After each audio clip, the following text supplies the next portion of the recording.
하나님의 말씀 봉독하겠습니다. 히브리서 12장 1절에서 5절까지의 말씀입니다.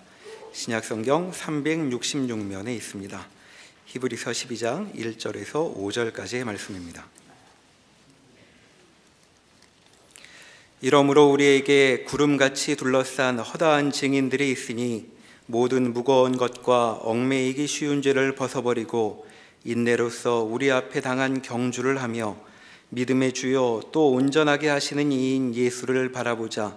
그는 그 앞에 있는 기쁨을 위하여 십자가를 참으사 부끄러움을 개의치 아니하시더니 하나님 보좌 우편에 앉으셨느니라. 너희가 피곤하여 낙심하지 않기 위하여 죄인들이 이같이 자기에게 거역한 일을 참으신 이를 생각하라. 너희가 죄와 싸우되 아직 피 흘리기까지는 대항하지 아니하고 또 아들들에게 권한 것 같이 너희에게 권면하신 말씀도 잊었도다. 일렀으되 내 아들아 주의 징계하심을 경히 여기지 말며 그에게 꾸지람을 받을 때에 낙심하지 말라.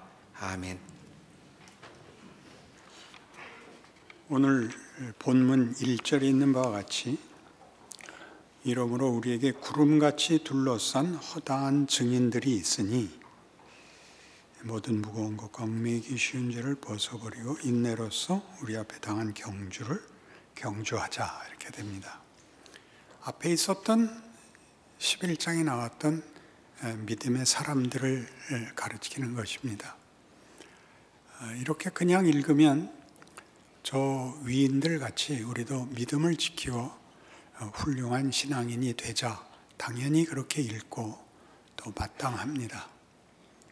그러나 우리가 11장 믿음을 설명해 나가면서 그것은 하나님이 자기가 창조한 세계와 인류를 우리의 범죄와 우리의 실패로 포기하지 않으셨다는 것이 믿음의 중요한 증거였습니다.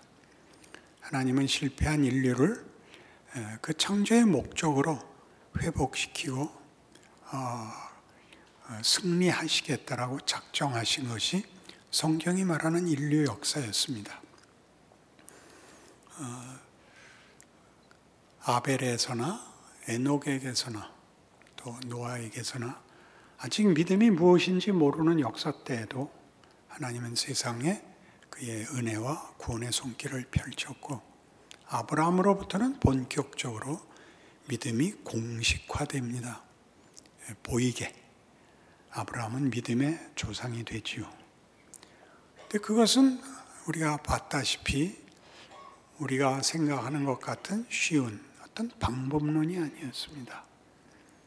제가 만든 말로는 믿음은 은혜로 시작해서 책임을 목적하는 거다, 이런 말을 만들었는데 하나님이 하시는 일과 그 목적 속에 우리의 자율적인 자발적인 반응을 목적하고 있어서 믿음은 은혜이면서 책임이고, 그러나 순서상 언제나 은혜를 전제하여 책임이 열매 맺는 것입니다. 그러나 대부분의 신앙인들에게 있어서 신앙생활이 가지는 이 시작과 결과 사이의 모호함과 고난을 견디지 못하고 보통 다 체념하게 됩니다. 그래서 신앙생활에서 체념이 오는 것은 은혜가 목적하는 책임을 하나님이 어떻게 만들어내시는가 하는 그 과정과 방법을 오해하는 데서부터 옵니다. 하나님이 없는 세상 사람들이야 늙으면 다 체념할 수밖에 없습니다.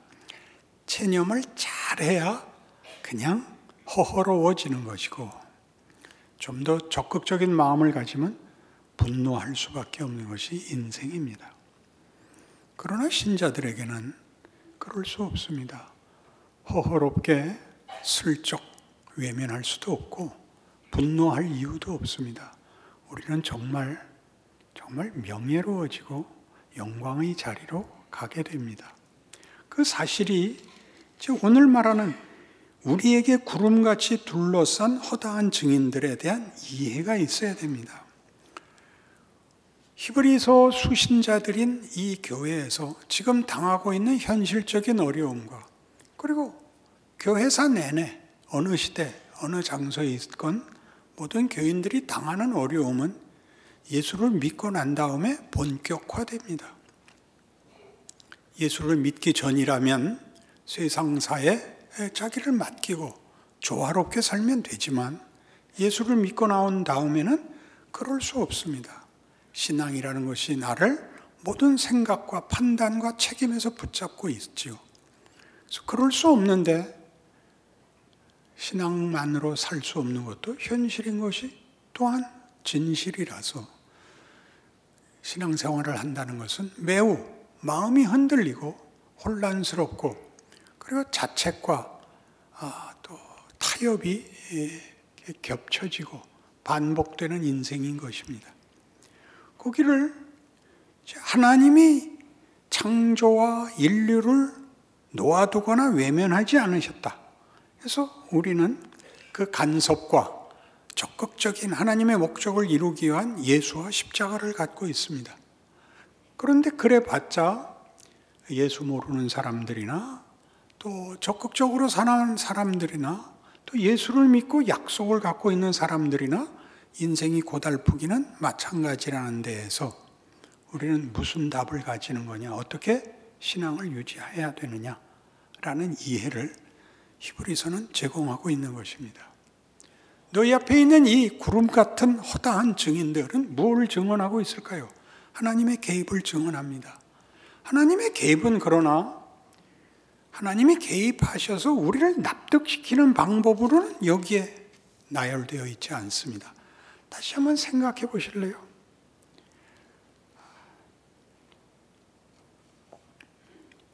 욥은 자기가 알고 있는 한 가장 완벽한 인생을 삽니다. 그는 도덕적으로도 윤리적으로도 사회적으로도 그리고 양심에 대해서도 그리고 신앙에 있어서도 흠이 없습니다. 그러나 그는 고통을 받습니다. 어느 날 갑자기 모든 자기의 삶이 현실이 무너지고 말할 수 없는 고통, 자녀를 다 잃고 재산 다 뺏기고 그리고 온몸에 병이 납니다. 친구들이 찾아오죠. 위로하러. 그들이 내놓은 해결책이 무엇이었습니까? 너 빨리 회개해라. 욥은 그 욥기의 1장에 설정된 대로 욥은 완전한 의인입니다. 그러니까 그가 이 대답을 할 수 있습니다. 나는 잘못한 거 없다. 회개할 거 없다. 그럼 우리 모두가 알다시피 털어서 먼지 안 나는 사람 없다. 그대로 친구들은 이렇게 꾸짖죠. 네가 그렇게 말하는 것만 봐도 너는 죄졌다. 우리가 많이 써먹는 거 뭐죠? 너 교만해. 이러면 다 걸리죠. 교만하지 않으려면 죽어버려야 됩니다. 살아있는 한 교만이죠. 니까지 건 왜 살아있어? 이렇게 되니까. 그러니 욥은 죽어나죠. 3회전을 매 회전마다 3명의 도전자의 도전을 연속으로 받고 3회전 가고 마지막으로 확인 사살을 위해서 엘리후까지 나오고 난 다음에야 하나님이 등장하십니다. 대답도 시원치 않습니다. 우리가 기대하는 대답이 아니고 창조 세계를 보이고 하나님이 욥으로 하여금 수혜자에 불과한 것이 아니라 창조와 통치에 참여하는 것이 내 존재의 가치고 하나님이 목적하신 것이라고 가르치십니다. 놀랍죠? 뭐가 놀라우냐 하면 완벽을 기한 것으로 하나님이 만족하시지 않는다고요. 그러니까 기독교 인생을 잘잘못으로는 아무리 잘해도 만족이 없다고요. 여기가 어렵습니다. 교회 안에서 보는 가장 많은 신앙 행위가 뭐냐 하면 흠잡히지 않으려고 숨는 겁니다.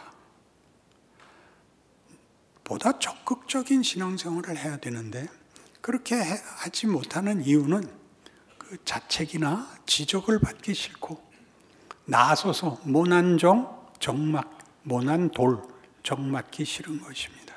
그래서 다 숨죠. 이 체념이 제일 무섭습니다.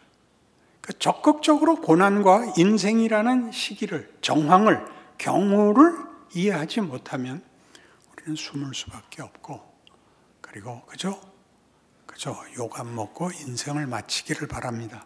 하나님이 억울하시죠. 그러니까 자꾸 여러분에게 도전하십니다. 여러분이 도망가면 따라와 도전을 하십니다. 하나님, 제발 다시 하나님을 찾아오지도 올 필요 없게 해주세요. 그게 우리 소원 아닙니까? 그렇죠? 오늘 다 울게요. 오늘 다 털어놓을게요. 다시는 제 마음에 자책을 주지 마십시오. 원망을 주지 마십시오. 그렇게 못하는 겁니다.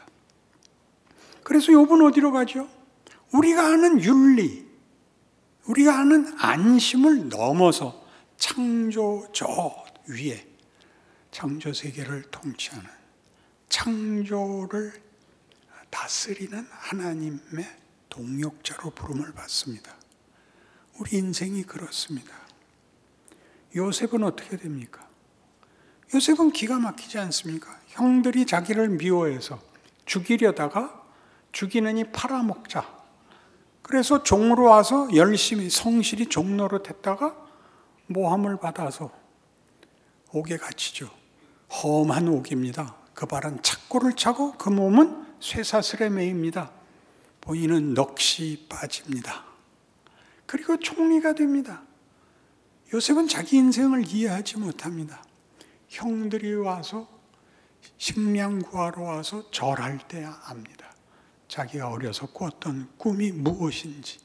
그러니까 자기 인생이 우연히 이 자리에 온 것이 아니라 어떤 인격체가, 어떤 신적 존재가 자기 인생을 주관했다는 걸 깨닫게 됩니다. 그는 자기가 고난당할 때 적극적으로 반응하지 못합니다. 우리가 시편 105편에서 보는 바와 같이 그 발이 착고를 차고 그 몸이 쇠사슬에 매였으니 곧 여호와의 말씀이 응할 때까지라. 그 말씀이 저를 단련하였다를 요셉에게 적용하시면 안 됩니다. 하나님이 그러신 겁니다. 요셉은 죽어났을 뿐입니다. 그리고 총리가 되고 세상을 구합니다. 그래서 성경이 하고 싶은 얘기는 뭘까요? 네 고난이 너를 위대하게 할 뿐만 아니라 이 세상을 향한 하나님의 은혜와 기적에 동참한 길이다 라고 얘기를 합니다. 그러나 본인은 그 일을 당할 때 그 일이 뭔지 몰랐습니다. 당연히 자기가 선택하지 않았고 그는 이렇게 생각할 수밖에 없었습니다. 난 억울하다. 난 불운하다. 이것 외에 자신을 설명할 다른 방법이 없었을 것입니다. 나오미라는 여성이 있습니다. 룻기에 나오는 룻의 시어머니죠. 나오미는 베들레헴에 살던 사람인데 베들레헴에 기근이 들어서 남편과 함께 모압으로 말하자면 피난을 갑니다. 아들들과 함께 굶어 죽게 생겼어요. 그런데 거기서 며느리 둘을 얻고 모압 여인입니다. 그리고 남편이 죽고 그리고 아들 둘이 다 죽고 과부된 나오미와 며느리 둘을 데리고 처량하게 됩니다. 정말 여기 와서도 무슨 방법이 없죠. 그래서 고향으로 돌아가기로 합니다. 그가 고향으로 돌아가면서 며느리 둘에게 너희는 아직 젊고 희망이 있으니 너희는 여기 남아라. 너희 고향에서 제2의 인생을 살아라. 그래서 하나는 떠나고 룻은 따라붙죠. 그가 돌아오자 동네 사람들이 보라, 이 나오미가 아니냐? 그가 돌아왔다. 나오미의 대답이 이렇게 되어 있습니다. 나를 나오미라 부르지 마라. 나를 마라라고 불러라. 나오미는 기쁨이고 마라는 쓰다는 뜻입니다. 슬픔 이상의 것입니다. 거기서 룻이 보아스를 만나고 보아스가 룻과 결혼하는 바람에 누가 태어납니까? 오벳이 태어납니다. 오벳은 다윗의 할아버지입니다. 오벳은 이새를 낳고 이새는 다윗을 낳게 됩니다. 그 인생, 기근을 만나서 고향을 떠났어야 됐고 떠나서 더 잃어버리고 고향으로 돌아올 수밖에 없었던 이 스스로의 이름을 나오미에서 마라라고 바꾼 이 여인이 손자를 안고 기쁨으로 찬송과 감사를 보냅니다. 왜 이런 일들을 구약 성경은 기록하고 있을까요? 우리가 이해할 수 없는 그 처지, 현실 속에 하나님이 일하신다는 겁니다. 우리가 만들지 않은 것, 기대하지 않은 것, 우리는 불만인 것, 원망일 수밖에 없는 것. 하나 더 나가면 더 기막힌 인생이 나옵니다. 라합은 여리고성의 장녀였습니다. 이스라엘 정탐꾼이 왔을 때 그들을 살려주죠. 왜 살려줬다고 생각하십니까? 라합은 여리고에서는 불가촉 천민인 것입니다. 그는 여리고가 망하기를 바랄 수밖에 없었습니다.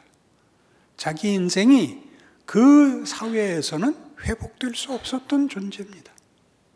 그러니 그야 자기가 사느냐 못 사느냐를 떠나서 이 성이 뒤집어지는 거 보고 싶죠. 그렇지 않았겠습니까? 근데 그는 이스라엘 민족에 의해서 여리고성이 멸망할 때 구원을 받습니다. 그 정도로 끝나지 않습니다. 보아스의 아버지는 살몬입니다. 보아스의 어머니는 라합입니다. 그리고 보아스는 룻과 결혼을 하는 겁니다. 기가 막히죠? 이스라엘은 원래 이방 여인과 결혼하지 않습니다. 그러나 살몬도 라합을 부인으로 받고 보아스도 룻을 부인으로 받고 그 후손에 다윗이 태어나고 다윗으로 지명된 상징화된 예수 그리스도의 출생이 그 후에 나옵니다. 이 모든 만들 수 없는 조건과 현실을 가지고 하나님이 하시고 싶은 인류에 대한 하나님의 은혜, 기적, 기쁨, 영광을 만듭니다. 그 마지막 인물이 누구죠? 마리아입니다. 마리아는 위에 있었던 모든 인물들보다 더 말이 안 되죠. 낳을 수 없는 애를 임신했고 자기 몸에 갖고 있습니다. 자기가 만들지 않았는데 자기 몸에 갖고 있습니다. 이것이 우리 앞에 있는 허다한 증인들입니다. 그들이 만든 것이 아니라 그들은 세상적 판단에서 최악의 경우로 갖고 모든 세상 사람들보다 더 아래인 하층, 희망 없는 절망의 자리에 갔지만 하나님은 기꺼이 거기다가 세상이 만들 수 없는 걸 담았다. 왜 그러셨을까요? 세상은 자기 욕심을 채우면 하나님을 안 찾기 때문입니다. 그것이 구약 내내 나오는 우상입니다. 하나님이 우상에 대해서 질색을 하는 이유는 그렇게 타협하고 살지 마라. 우상이 도와줄 수 있다고 생각하는 것으로 만족하지 마라. 난 너희를 그렇게 목적하지 않았다. 이것이 성경이 하고 싶은 얘기입니다. 그리고 그들에게 담았던 이 많은 증거와 역사를 보았으니 하나님이 이러셨구나. 하나님이 아브라함을 불러내시고 이삭의 생애와 야곱과 요셉과 그 후의 모든 역사 속에서 하나님은 당신의 일, 우리를 위대하게 만드는 일을 하셨구나. 뭘 하자는 거예요? 너희 더욱더 적극적으로 너희 인생을 이해해라 이거죠. 어떻게 적극적으로 이해하죠? 우리가 제일 많이 원하는 신앙적인 소원이 뭐냐면 모든 일에 하나님의 뜻을 순종하고 싶다는 생각입니다. 하나님의 뜻이라는 책은 추천도서로 이미 보셨죠. 제랄드 시처의 하나님의 뜻. 그 책의 가장 중요한 교훈을 아십니까? 하나님의 뜻을 구하는 이유는 책임을 면하기 위해서랍니다. 그죠? 하나님이 이 길로 가라 그랬잖아요. 그거 아닌가요? 내 책임이 아니죠. 그래서 죽어라 하고 기도를 하죠. 책임 안 지려고. 하나님이 우리에게 요구하시는 건 네 지금 인생을 걸어랍니다. 이 길이 맞습니까? 이 길이 맞습니까? 이 길이다 라고 알려주면 그 길을 가야지요. 어느 길도 가지 않고 이 길이야 해서 멈춰 서는 것이 무슨 순종이겠습니까? 근데 어느 길인지 모르는 걸 하나님이 끌고 가는 게 우리의 현실 아닌가요? 분명한 길이 없죠. 우리 각자에게 고유한 독특한, 그리고 우리 모두가 싫어하는 하나님의 선택이 있습니다. 왜 나를 요 모양 요 꼴로 이때 여기에 보냈습니까? 내가 널 복 주려고 그런 거다. 이게 복이라고요? 왼수가 집안에 있습니다. 어느 부모치고 자식이 천사라 그러는 부모가 어디 있습니까? 자기 인생이 만족스러운 사람이 어디 있습니까? 세상 사람들이야 불만할 데가 없을지 몰라도 우린 많죠. 하나님, 이게 뭡니까? 제가 얼마나 열성을 다하여 주 앞에 모든 것을 내놓겠다고 하지 않았습니까? 하나님은 걸으라는 겁니다. 순종이란 뭐냐? 하나님이 우리에게 요구하시는 인생을 수용하는 것입니다. 그러니까 매일 한숨 쉬시고 우시고 그 길을 가십시오. 우리 앞에 있는 이 허다한 증인들이 다 울고 불고 온 길인 겁니다. 아브라함 얘기할 때 제가 그랬죠. 아브라함의 믿음의 조상이라는 이름이 붙어있는 가장 큰 이유는 믿음의 가장 중요한 내용, 창조와 부활이 그의 생애에 있기 때문입니다. 그는 그걸 이해하지 못했습니다. 이삭을 주겠다 그럴 때 웃었던 거 기억하시죠? 웃어서 이삭이 됐잖아요. 웃음이라는 뜻입니다. 우리 나이가 몇인데 100세예요. 100세. 내년에 네가 아들을 안으리라. 하나님이 그런 말 마시고 그냥 저기 있는 쟤나 잘 키우게 해 주십시오. 그랬다. 너 웃었다. 사라가 웃었어요. 우리 굳이 책임 소재를 따지자면 아브라함이 웃지 않고 사라가 웃었다고요. 아멘. 너 웃었다. 사라가 우기죠. 안 웃었습니다. 너 네 아들 낳으면 이삭이라 그래라. 그러니까 늘 그렇게 웃음아 그럴 때마다 뭘 배웠겠어요? 하나님이 뭐든지 하실 수 있다고 왜 안 배웠겠어요? 그죠? 그래서 이제 믿음이 경지에 왔는데 바치라는 거 아니에요. 믿음이 경지에 왔는데 뭘로 경지에 왔죠? 만족으로 경지에 왔죠. 내놓으래요. 어떻게 내놨다고요? 내가 분명히 알고 있어요. 아브라함은 우리 옆집에 살았어요. 그런 방법이 없었어요. 선택이 없다고요. 불순종할, 도망갈 데가 없어서 내놔요. 그럼 부활이 될 줄은 모릅니다. 그러나 하나 갖고 있는 근거는 내가 나을 수 없었을 때 나았다만 있죠. 내놓습니다. 정말 칼을 들고 잡습니다. 천사가 말리죠. 그리고 그때 맹세가 떨어진다 그러죠. 내가 네 믿음을 봤다. 내가 내 이름을 두고 맹세하여 너로 열국의 아비, 모든 민족의 아비가 되게 하겠다. 왜 맹세를 그때 하죠? 이미 창세기 12장에서 했던 약속 아닌가요? 내가 네게 복을 주어 네 이름을 창대케 하리니 너는 복의 근원이 될지라. 너를 축복하는 자에게는 내가 복을 내리고 너를 저주하는 자에게는 내가 저주하리니 땅의 모든 족속이 너를 인하여 복을 얻을 것이니라. 뭐예요? 창조와 부활이죠.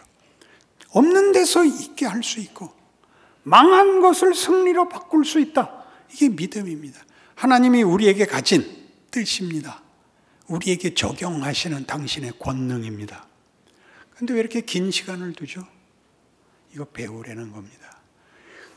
우리에게 시간을 두어서 순종이 그 길을 가야 되고 믿음에서 우리의 몫인 책임은 어떻게 지는 거냐?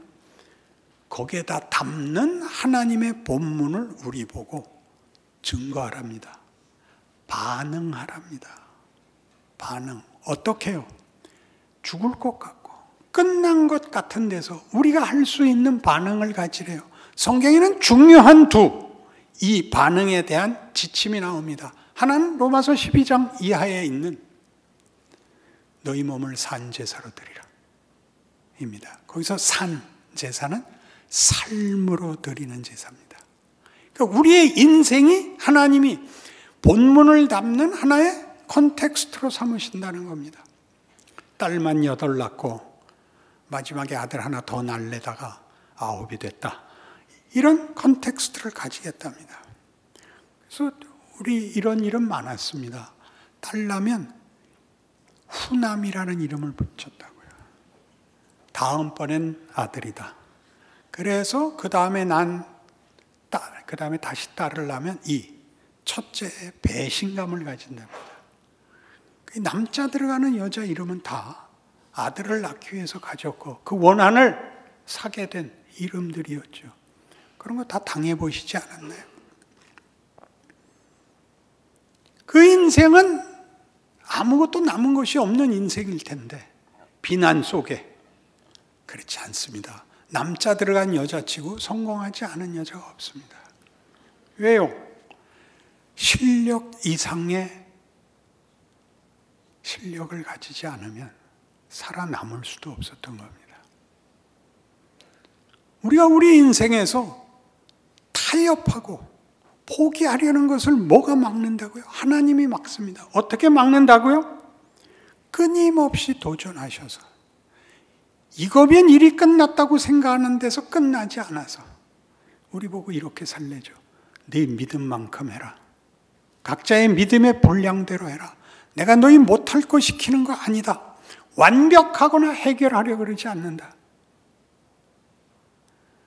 악으로 악을 갚지 말고 악에게 지지 말고 어떻게 하라고요? 선으로 악을 이기라. 악을 회개시키거나 악을 감동시키라고 되어 있지 않습니다. 저 바보가 악역하고 있으면 너는 네가 선한 역할을 맡고 있다는 걸 기억해라.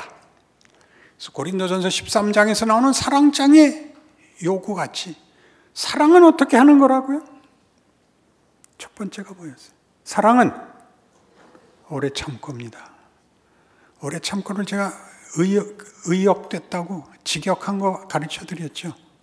Love is long suffering. 사랑은 오랜 고통. 고통스럽게 사는 겁니다. 이 고통을 면하게 해 주십시오가 아니라 고통을 감수하고 사는 겁니다. 뭐 때문에요? 세상의 악함과 비참함과 그 속에서 아무짝에도 쓸모없고 그 피해를 보는 것을 견뎌야 됩니다. 하나 더 가면 뭐죠? 온유하고 성내지 않고 이기적이지 않고 무례히 행치 않고 이렇게 발전하는 겁니다. 여러분의 삶을 하나님이 이 고통과 절망밖에 없는 세상에 보내어 여러분을 빛으로 생명으로 쓰십니다. 여러분 자신을 위해서 그리고 하나님이 온 인류를 구하고 싶어 하시는 뜻을 위해서 우리를 쓰십니다. 우리는 하나님의 사랑과 영광의 대상이며 동시에 그것을 이루는 하나님의 동역자가 되는 것입니다. 이것은 온통 죽음뿐입니다. 이것은 온통 눈물뿐입니다. 그래서 내가 너를 보냈다죠. 외부에서 한 번 봉사와 구제를 위해서 한 번 와서 잘난 척하고 지나가는 것이 아니라 그들과 동등한 위치, 조건, 같은 짐 속에 던져지는 것, 성육신 아닙니까? 예수님이 그렇게 오셨는데 우리는 왜 벗어나려고 하죠? 그 위대한 일을 우리한테도 함께 하자 그럽니다. 하나님이 우리 보고 같이 하자입니다.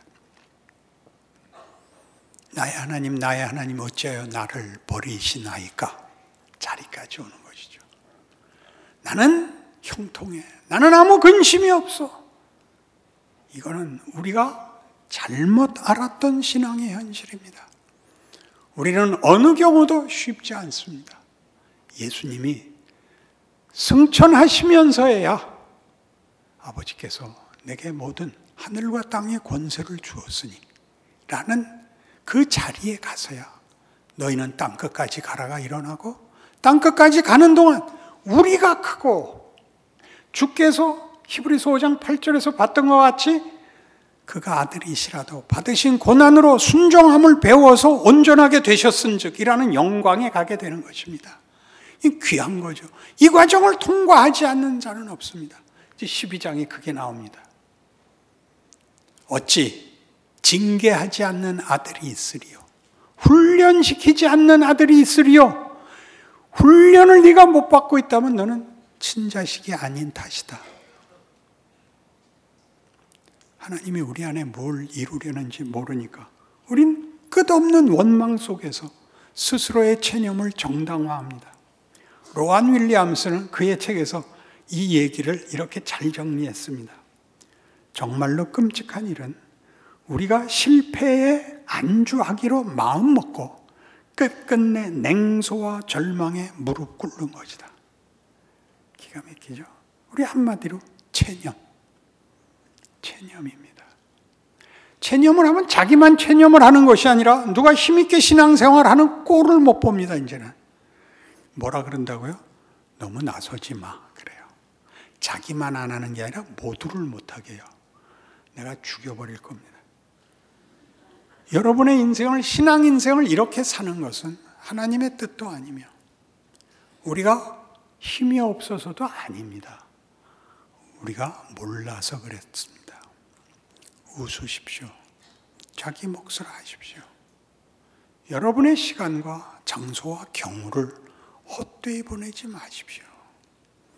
여러분, 그것이 교회에서는 어쨌든 서로 세상에서야 우리가 웃으면 미쳤나 보다라고 생각하겠지만 우리야 한 교회에 모였으니까 식구니까 라는 당연한 자신이 있어야 되지 않나요?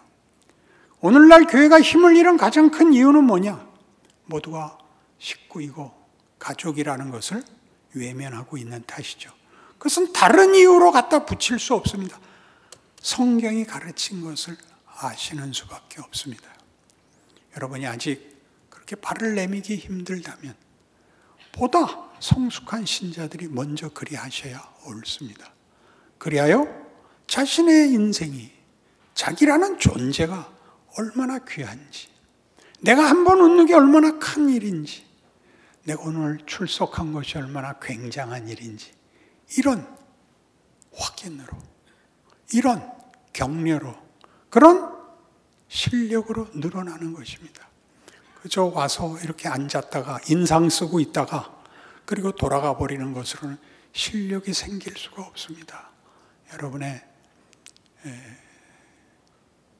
현실과 운명과 하나님 일하심의 위대함을 여러분의 생애에 담아내서 스스로 기쁨과 자랑이 있는 인생을 사시는 여러분이시기를 바랍니다.